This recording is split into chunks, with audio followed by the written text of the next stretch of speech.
दृश्य का ध्यान क्या होगा स्वयं का जब मैं ध्याता हूँ। दृश्य का ध्यान क्या होगा स्वयं का जब मैं ध्याता हूँ। स्वयं के स्मरण में ही अमित सत्य का मैं ज्ञाता हूँ। पूर्ण होती है जिज्ञासा जहाँ जिज्ञासु हो सम्मुख। पूर्ण होती है जिज्ञासा जहाँ जिज्ञासु हो सम्मुख।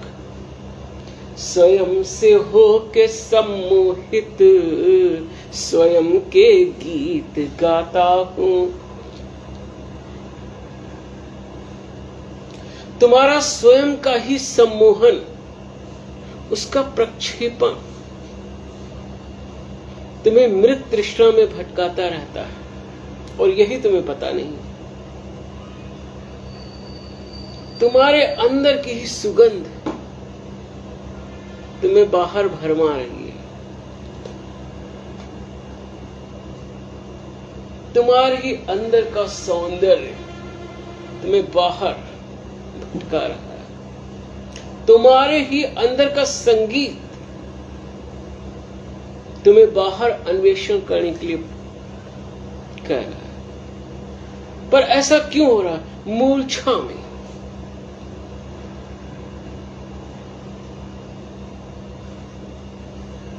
स्वयं के प्रति यदि देखा जाए तो जो स्वयं के प्रति घोर से घोर अन्याय, स्वयं के प्रति अत्याचार और स्वयं के प्रति जो अन्याय होता है उसका मूल एक ही कारण, मूर्छा, आंतरिक मूर्छा। इस मस्तिष्क की मूर्छा की बात मैं नहीं कर रहा हूं। मस्तिष्क का भी, इस मस्तिष्क का भी जिसका आधुनिक चिकित्सक MRI वगैरह करते हैं, जिसका MRI होता है, आधुनिक चिकित्सक करते हैं। इस मस्तिष्क की मूर्छा अन्य बात है। इस मस्तिष्क का भी जो प्रज्ञा उपयोग कर रही है,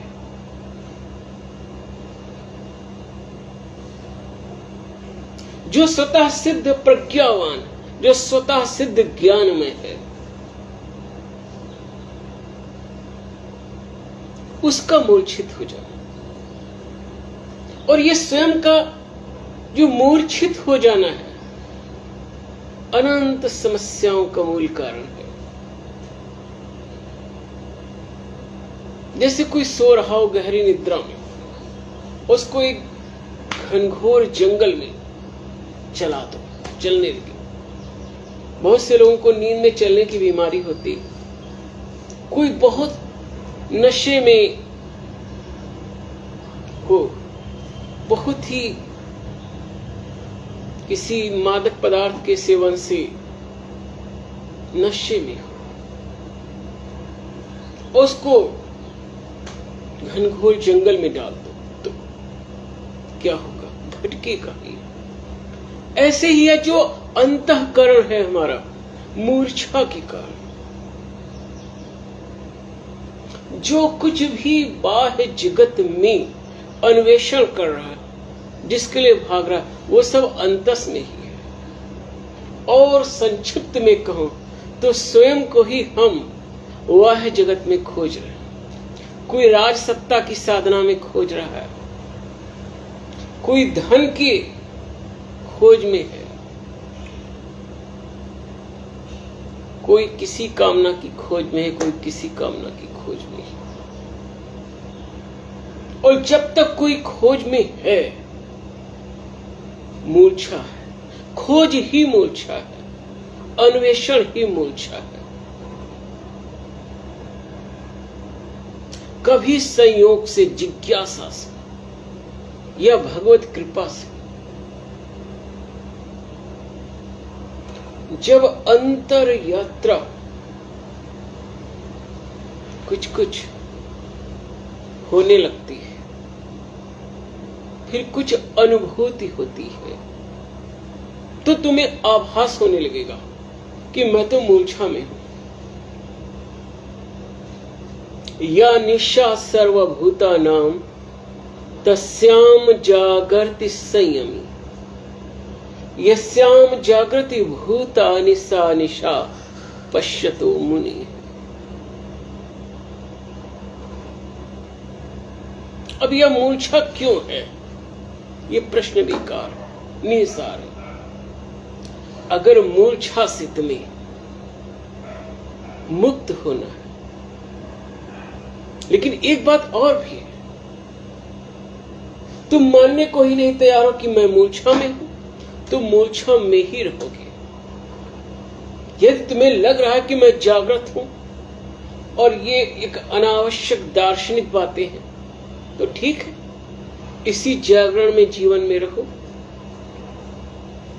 लेकिन चलते चलते चलते चलते एक दिन कभी ना कभी तो एहसास होगा, और कभी ना सही तो जब यह शरीर छूट रहा होगा, तब तो तुम्हें एहसास होगा कि मैं चला तो बहुत, लेकिन कहीं पहुंचा नहीं। तब एहसास होगा, लेकिन तब कुछ होगा नहीं।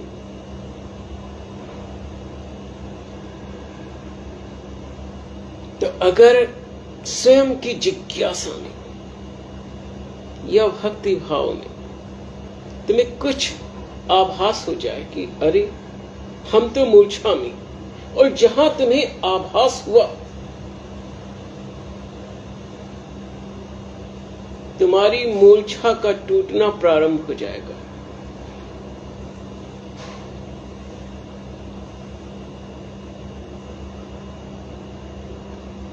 एहि जग जामिन जागहि जोगी, परमारथी प्रपंच वियोगी। जानिए तबहि जीव जग जागा, जब सब विषय विलास विरागा। सखा परम परमार्थ एहू, मन क्रम बचन राम पद नेहु। राम पद नेहु यन माया वशवर्ति विश्वमखिलम, ब्रह्मादि देवासुरा यत सत्वाद मृखैव भाति सकलम। रज्जौ यथा हेर्भ्रमः, यत पाद प्लवमेकमेव हि। भवाम्भोधे स्थितिर्सा वतां, वन्देऽहं तमशेष कारण परम। रामाख्यमीशं हरिम्। तो यदि भक्ति भाव सागर है, मन क्रम बचन राम पद नेहु।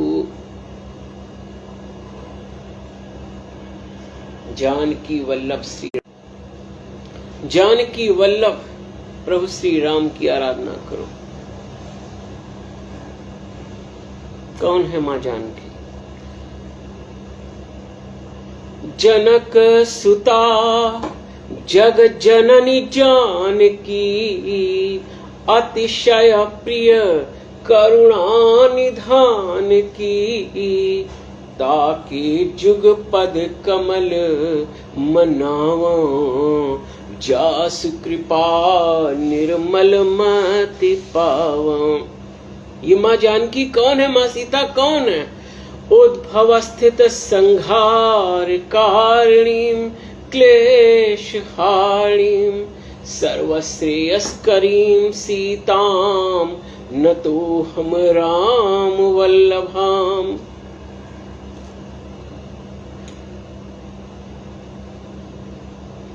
और जब ये बुद्धि बहुत प्रबल हो जाए और तुम कहो कि को अहम को हम,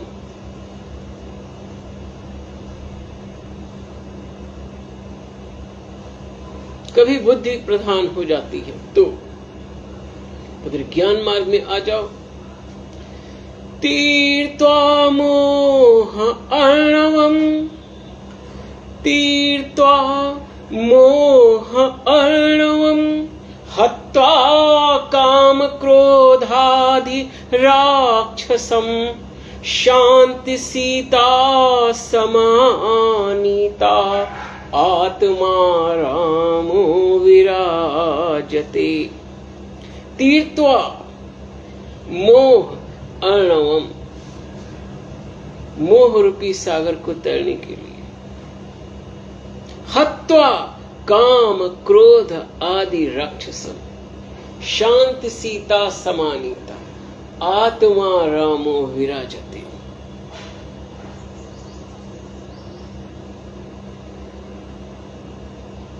तो जैसी भाव दशा हो वैसे चलो, और इनमें से कुछ ना हो तो इसी माया में रहो।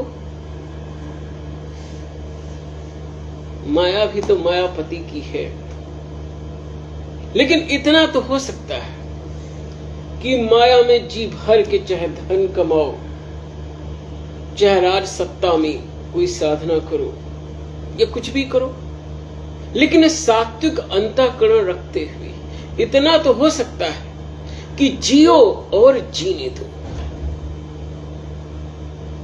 इस विश्व में, इस धरती पर, वसुंधरा पर भीषण समस्या का मूल कारण आज मानव समुदाय में है क्या?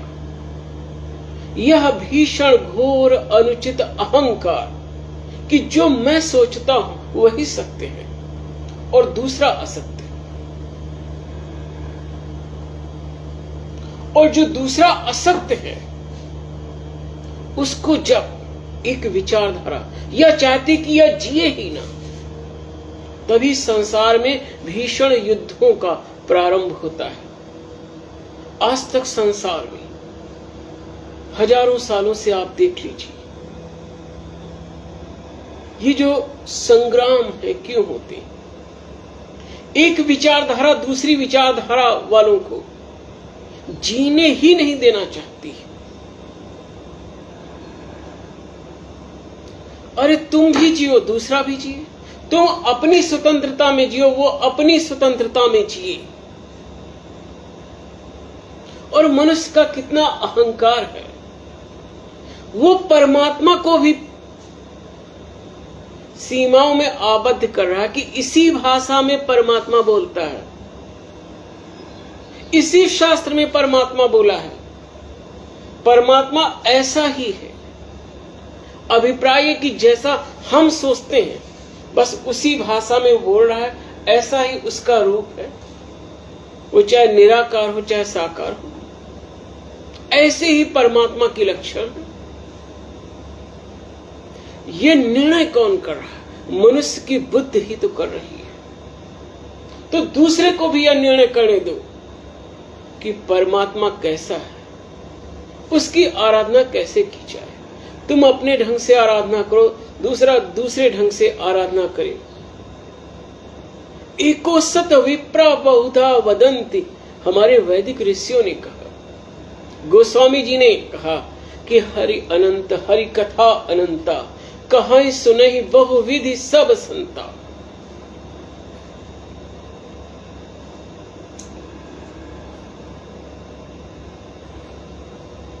तो जियो और जीने दो।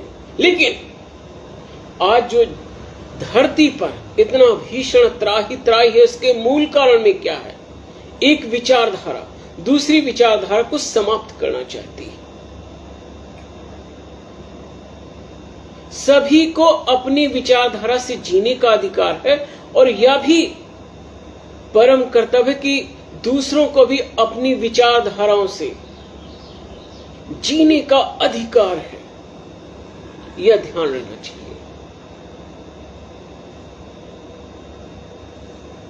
हम कुछ भी सोचें, कैसे भी रहें, लेकिन दूसरे को भी तो यह सोचने का अधिकार है कि क्या सत्य क्या असत्य है और कैसे जीवन जिया जाए। तो एक दूसरे की स्वतंत्रता में बाधक नहीं होना चाहिए, चाहे व्यक्ति हो, समाज हो, राष्ट्र हो, या समूह हो, या संगठन हो, या संप्रदाय हो। ये तो प्रत्यक्ष है कि एक ही इस अनंत अस्तित्व के हम सभी अंग हैं।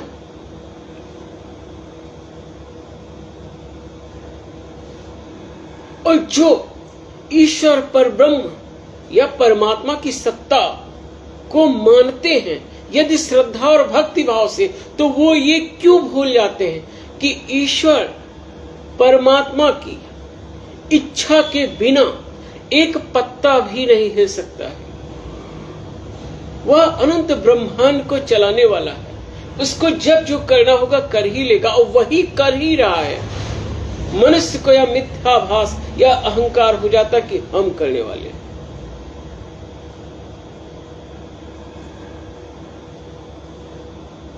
उस अनंत को जो करना है कर रहा, और वही कर सकता है, और कोई कुछ कर भी नहीं सकता है।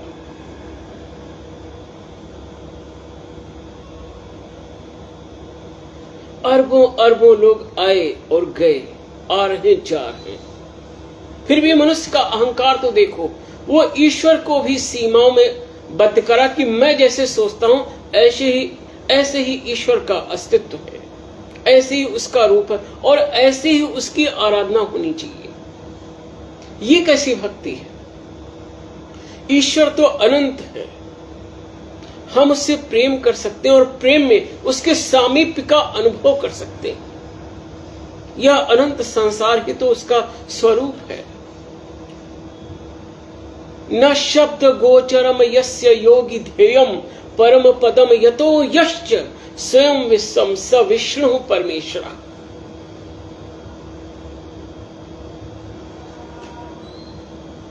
तो जो परम शक्तिमान है वो एक है, उसकी आराधना के अनंत मार्ग, उसकी अनंत भाषाएं, उसके लिए तो अनंत संप्रदाय होंगे। देखो यह जो मनुष्य का अंतःकरण है, जैसे एक होता है कि अंगुष्ठ का चिन्ह किसी का ब्रह्मांड में नहीं मिलता है, ऐसे ये बात समझ लेनी चाहिए कि यह जो अंतःकरण है सबका भिन्न भिन्न है। अंतःकरण के संस्कार भी पृथक पृथक हैं, अंतःकरण का स्वभाव भी अलग अलग है। तो सहस्त्रों सहस्त्रों आध्यात्मिक और धार्मिक संप्रदायों का होना संभव है और रहेंगे, क्योंकि संप्रदाय है क्या? परम सत्य को प्राप्त करने का मार्ग, उसके मार्ग तो अनंत होंगे।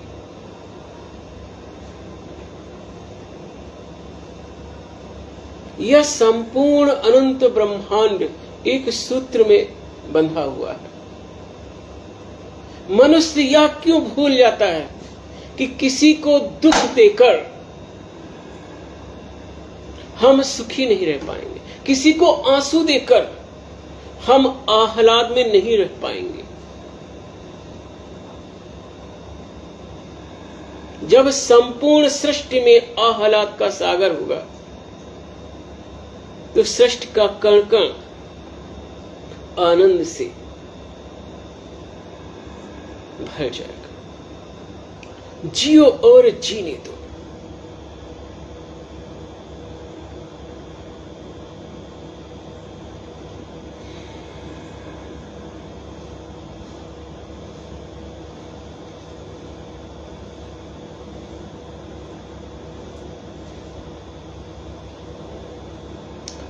ओम नमो नारायण, ओम नमो नारायण। ओम शांताकारं भुजगशयनं। परब्रह्म नारायण मेरे शाश्वत सखा है, शाश्वत स्वामी है, शाश्वत प्रीतम है।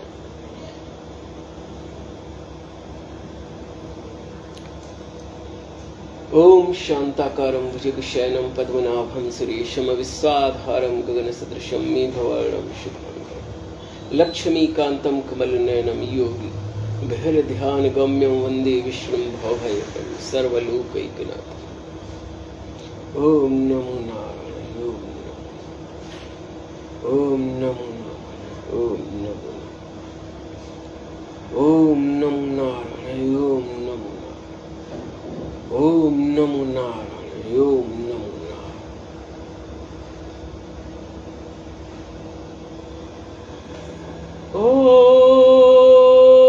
ओम नमो नारायणाय, ओम नमो नारायणाय,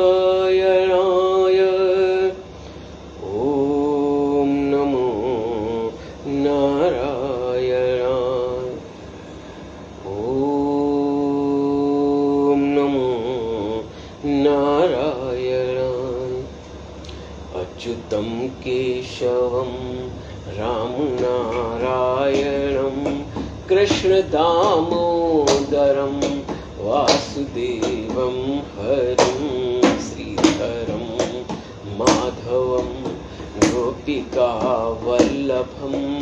जानकीनायकं रामचन्द्रं भजे। अच्युतं केशवं सत्यभामाधवं माधवं श्रीधरं राधिकाराधितं इन्दिरामन्दिरं चेतसा सुन्दरं देवकीनन्दनं नन्दजं सन्दधे। विष्णवे जिष्णवे शङ्खिने चक्रिणे रुक्मिणी रागिणी जानकी जनये। वल्लवी वल्लभायार्चिता यात्मने कंसविध्वंसिनी वर्षिणी ते नमः। कृष्ण गोविंद हे राम नारायण श्रीपते वासुदेवाजित श्रीनिधि अच्युतानंद हे माधवाधोक्षज द्वारकानायक द्रौपदी रक्षक। राक्षस क्षोभिता सीतया शोभितो दंडकारण पुण्यता कारण लक्ष्मणे नान्वितो वानरः सेवितो अगस्त्य संपूजितो राघवः पातु माम्। तेनुकारिष्टिका निष्ठकृत देशिहा केशिहा कंसः दंशिका वादका पूतना कोपका सूरजा खेलनो बाल गोपाल कः पातु मां सर्वदा। विदुद्योतवत प्रस्फुरद्वासं प्रावृडम्भोदवत प्रोलसद्विग्रहं वन्या माल्या शोभितोरस्थलं लोहिताङ्घ्रिद्वयं वारिजाक्षं भजे। कुञ्चितैः कुन्तलैर्भ्राजमानाननं रत्नमौलिं लसत्कुण्डलं गण्डयो हारकेयूरकं कङ्कणप्रोज्ज्वलं किङ्कणीमञ्जुलं श्यामलं तं भजे। यह आदि गुरु शंकराचार्य का भजन बहुत प्यारा है, बहुत प्यारा है।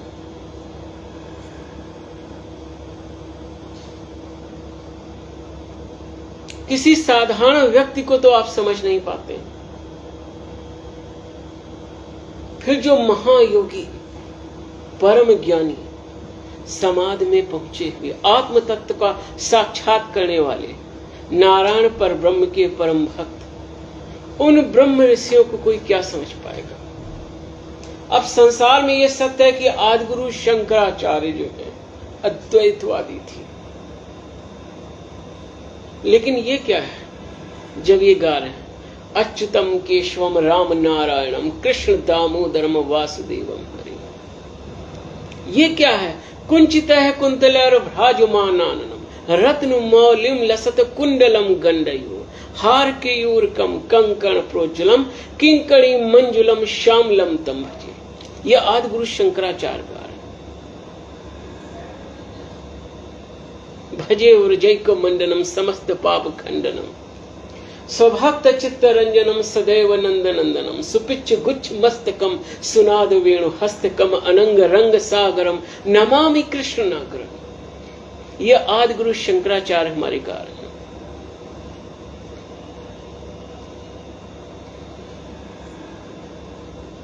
तो जो परम योगी हैं, परम ज्ञानी हैं, हम परम श्रद्धा से उनके वचनों को सुने।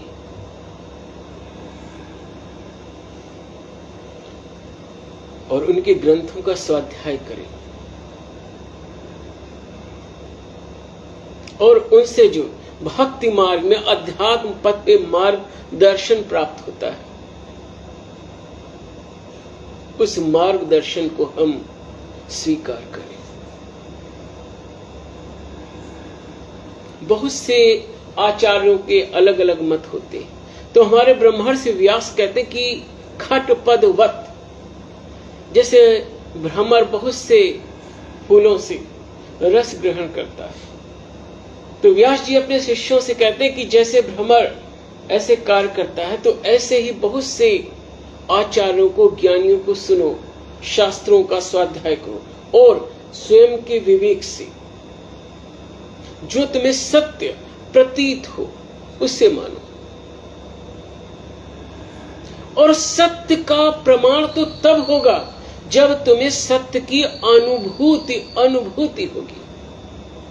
तब तुम जिन सत्यों का वर्णन शास्त्र में पढ़ते हो, महापुरुषों से सुनते हो, तो वे वचन प्रमाणित कैसे होंगे?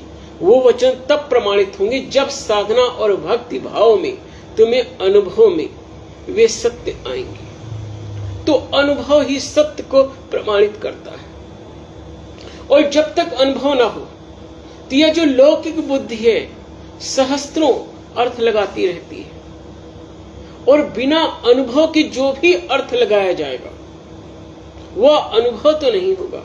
हाँ, यह हो सकता है कि जो सात्विक प्रज्ञावान बुद्धि है वो जो अर्थ लगाएगी वो साधना मार्ग में सहायक हो सकता है, लेकिन बुद्धि से जो भी हम अर्थ लगाएंगे वो साधना मार्ग में तो सहायक हो सकता है, लेकिन वास्तविक सत्य का बोध ज्ञान कब होगा? जब अनुभूति होगी, और अनुभूति तो केवल आध्यात्मिक साधना पथ पर होगी, भगवान की भक्ति में, आराधना में होगी। तो अनुभूति ही आपको सत्य का प्रमाण देती है।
मध्य सप्तक या तार सप्तक में जब स्वर जो है अटकने लगे या गला में अवरोध हो, तो मंद सप्तक में कुछ देर स्वर साधना करना।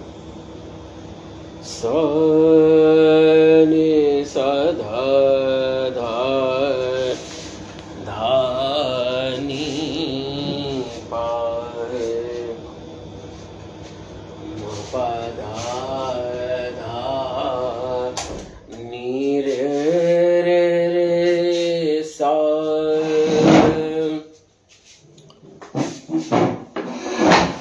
मैंने ऐसी बंद कर दिया, अधिक शीतलता लगने लगी थी।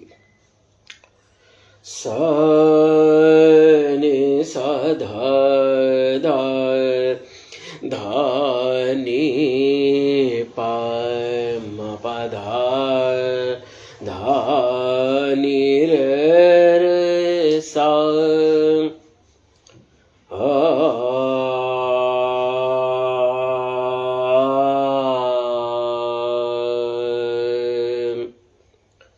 मद्भक्ता यत्र गायन्ति तत्र तिष्ठामि नारद।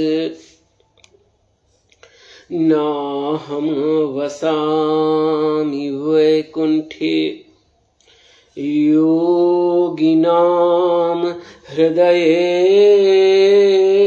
न च। मद्भक्ता यत्र गायन्ति तत्र तिष्ठामि नारद। नारायण वासुदेव का कीर्तन करो, उनके सामीप्य का अनुभव होने लगेगा। मद्भक्ता यत्र गायन्ति तत्र तिष्ठामि नारद। वास्तव में चित्त जहां जुड़ा है उसी का सामीप्य आपको अनुभव होने लगेगा। चित्त संसार से जुड़ा है तो संसार का सामीप्य अनुभव में आ रहा है, और जब चित्त संसार के सृष्टा से, जब चित्त जगत से न जुड़ के जगन्नाथ से जुड़ जाएगा तो उसके सामीप्य का अनुभव होने लगेगा। चित्त का जहां ध्यान है वैसा ही तो अनुभव होगा,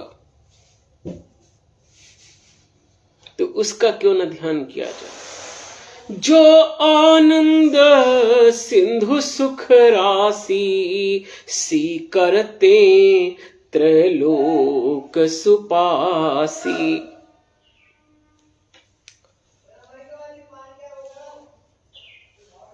नारायण तुम्हारी जय जय हो, लक्ष्मी रमण तेरी जय जय हो। शेष शाही तुम्हारी जय जय हो, वासुदेव तुम्हारी जय जय हो। नरसिंह तुम्हारी जय जय हो, हे राम तुम्हारी जय जय हो, हे कृष्ण तुम्हारी जय जय हो, गोविंद तुम्हारी जय जय हो। मेरे मात पिता तेरी जय जय हो, मेरे स्वामी सखा तेरी जय जय हो, मेरे शिशु नारायण जय हो तेरी, मेरे प्रियतम तुम्हारी जय जय हो। श्रीमद् भागवत पुराण में महर्षि मार्कंडेय को जब नारायण की लीला दिखती है, तो जब भगवान नारायण उस जल में एक शिष्य रूप में उन्हें दर्शन देते हैं, उस लीला का स्मरण करें। मेरे शिशु नारायण जय हो तेरी, मेरे प्रियतम तुम्हारी जय जय हो।